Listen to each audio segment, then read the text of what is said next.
Actually, I opened it up and I realized there was this like short African myth about a frog at the very end. I want to talk about that. I didn't read it, but I'm reading it now. Oh, okay. Well, read it. Read it now, and I'll start the music, and it won't Perfect. take you Yeah, long. it's only like 2 paragraphs.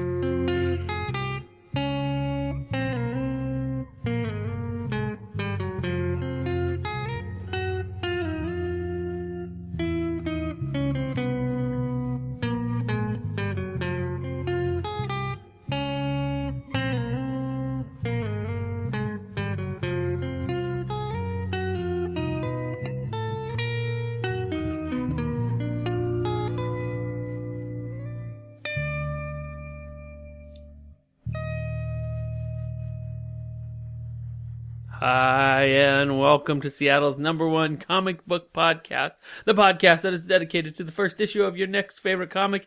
I'm Larry. James, are you done reading? James. Oh, yeah. All right. Just finished. Just finished, just in time. James and I both read the same book this week. Oh, James, I forgot to mention that it's the first Thursday of the month. Oh, it is. You're right. November. That means Art Walk. That means Art Walk. I'm gonna just. But should we say that we're doing Hellboy? Hellboy. Yeah. I got the Wikipedia page open. Mm-hmm. I'm gonna say right now, spoiler alert for the book, but also spoiler alert for me. I'm a Hellboy fan now. Nice. All right, so there we go. Yeah, but before we get to Hellboy, we'll get into that. I want to hear about some art. Art Walk Thursday. Now, I was touting Batman 33 last week. Yeah, you were. And I did not, maybe I did. Maybe I really, really gave Jolie Jones, the artist on Batman 33, her ups. But I want to talk about Jolie Jones. And Jolie Jones is spelled Joelle. Oof, I would not have gotten that. And she's got, what are those little dots called over the E? Umlaut? Umlauts? She's got umlauts over the E. Now, Jolie Jones is she's local. She's from Portland. I count it. And, she does a book called Lady Killer, and I talked a little bit about Lady Killer last week. And that's where I remember it from. You brought it up last week. dude, she has got the cleanest line in the business. When you see her artwork, I'm going to put it up on our website, sn1cbp.com. When you see her artwork, it's just so clean. Like, and a lot of the stuff that, well, her signature book is this book called Lady Killer. It's about a housewife who, moonlights as an assassin. Oh, okay, yeah, that's right. In the 50s. So she has this, very, Jacqueline Kennedy look to her. Oh, I was gonna go, what's the girl from Mad Men? Jones. Oh, yeah. So, what's her first name? Joni. January Jones. Oh, January right? Jones. Yeah. So those clothes on a very, very attractive, dark-haired, dark-eyed housewife. Ah, okay.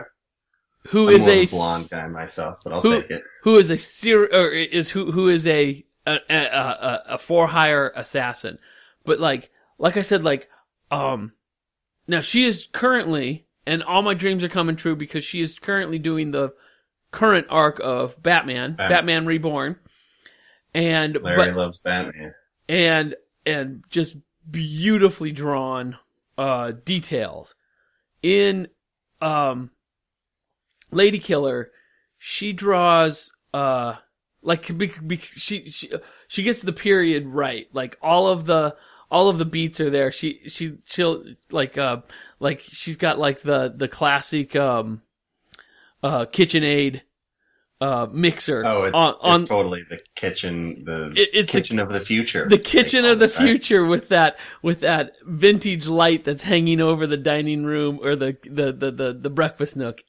Breakfast nook, exactly. You gotta see this book, and you gotta see her art, and and I'll put a link on it on our website. But yeah, she should not be missed. She has got and I don't know who does her coloring. I think she does her own coloring. So Nice. in Lady Killer anyway, like the reds are out of this world, and the dark hair, dark lines, and crisp, clean like you've never seen. Awesome stuff. So check out Jolie Jones. Check out our website sn1cbp.com, and yeah, every Thursday or every first Thursday of the month we take a little art walk. Oh, and also check out the album Lady Killer by CeeLo Green. Oh, that's what I love that album. I really like that album a lot. I like that sort of spoken word thing that he does at the beginning. I like his cover of Band of Horses. I don't remember which song it was. I don't know that. Oh, I guess I don't know Band of Horses, but... Oh, Larry, they're local. Oh, I should have them on my Spotify. Yeah, you would like them. All right. They're kind of on the mellow side of indie rock. All right, I'm getting the buzz in my headphones again, but it's going to go away. Bear with me. All right, I trust you. I can't hear it. Oh, James, it's terrible. Oh, no, Larry. I just ordered some new cords, so this is good. We're going to fix it. Oh, it's gone now. James, tell us all about Hellboy, Seeds of Destruction.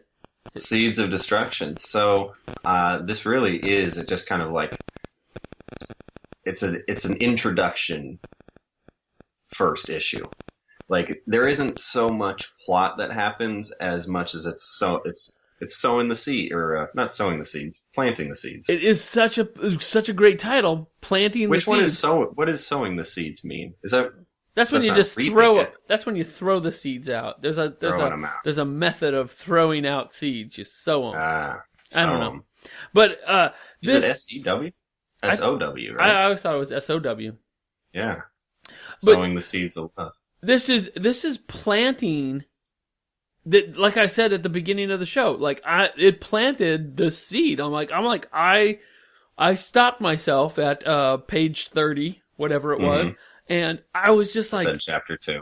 Chapter 2. If you're reading this on Comixology, it doesn't start on page 1. There's kind of an introduction.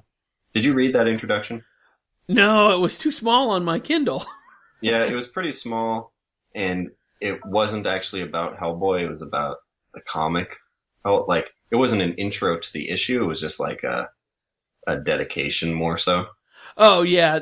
A lot of times I'll skip those introductions because I'll see who wrote the introduction and then I'll skip it. Yeah, if it's someone you care about. I don't know who Robert Block is, but maybe he's a great guy.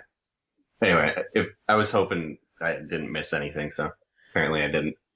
All right, we get started. We get this cool picture of Hellboy.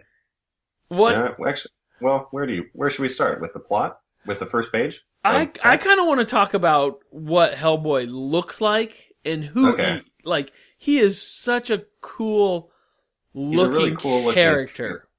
But we really don't even see him almost till the end of this first issue. Right, like bits and pieces, dribs and drabs. Like the book's called Hellboy. Shouldn't there be a Hellboy in it? Which I actually think is a good technique for a hook, is to give it a title and then not use the thing in the title till later, because you know it's going to come. So It just builds that suspense as, oh, okay, this is probably about Hellboy, this thing that's going on that nobody knows about. But it allows you to kind of set some stuff up and still use that hook to keep you engaged. Because if I didn't know what was going on, I don't know how interested I would have been in the setup. Because the setup, it gives us kind of a setting and some characters involved and a time period. It's like World War II, and the Nazis have some kind of plan, and then the Allies have a plan to counteract it. And the plan seems kind of like, one of the things I always look for in a first issue is fantasy, sci-fi. How far into that world are you in this new comic setting? And I couldn't really put my finger on it for a long time because I couldn't tell if any of the characters had any superpowers.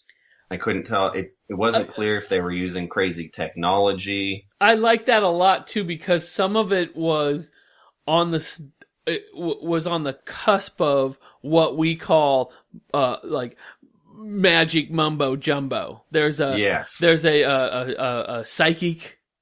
There's a phenomenon like, guy, like, you know, and then there's military who are grounded, and then there's this like dopey superhero who's sipping tea with the Allied forces. Yeah, he's got like a superhero costume on, but you don't really know what his powers are.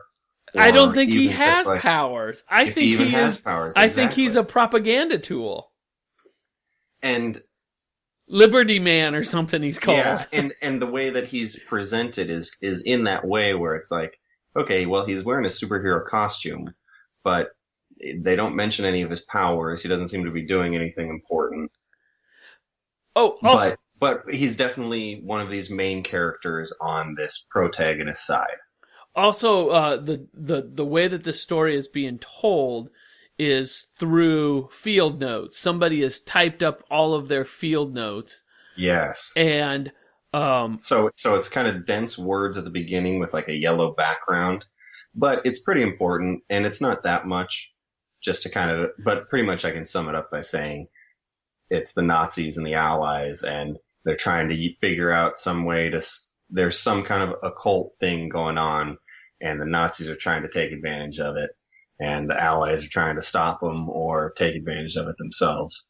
And it leaves it pretty open-ended as to what it is, and even tries to make it a hook, like, oh, even the people in the village know that something's weird, but no one will talk about it, or... Right. I wanted more of that. And I sense that we're going to get more of that get yourself vested, strap in.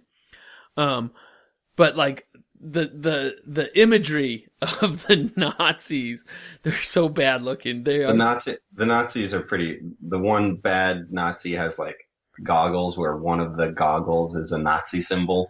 And then like that's the leader, but then there's like a really menacing looking guy, and they give the bios of each of these guys in the back matter of the book, which I really loved. The guy with like the gas mask and like just like the two little like disc for eyes, and then like that giant Nazi hat with the eagle on it. Oh, he's such a cool looking, as cool as a Nazi-looking guy could be. Yeah, cool for a bad guy. Cool looking for a bad guy. So they've employed this, their own psychic, their own powers that be. Magical, sci-fi. But, so he's like a magician, but he's hooked up to all these wires, which made me be like, is it sci-fi? Does he really, like, where is this ability coming from, and what is he even doing? Right, he is summoning, but he's summoning this opening. He's asking for a porthole or something. Yeah, that's a good way to put it. Asking for a portal for something we don't know, and something they don't know either. Yeah, but Hitler's got to get his hands on it. Hitler has to get his hands on it, and whatever it is. And the guy that's strapped up is pretty cool looking too. He's got the upside down pentagram. He's with the Nazi symbol in the middle. And then like all of these like boy, I should know what these are called, like resistors wires. And like wires everywhere. And then like and he has got like these weird glove things that are like, they almost seem like robot arms. And he's wearing like a big black cloak, and his head is shaved, and he looks kind of like a mad monk or something. Yeah, we can't, and we can't overload the primary coils. Yeah, exactly. I love that line. A lot of like back talk about like stuff you could kind of skip over, but maybe is a little fun to read if you get into that. Yeah, so it seems like the kind of book where if you really go into it, the details actually have significance. But a lot of details I'll just skip over. It'll be like the. Well, one of the things that I didn't get here was the Allies are close, and they're using their psychic. They have three people with them that have one lady has psychic powers. The other guys are are maybe just along for the ride, but they also have vast knowledge of this history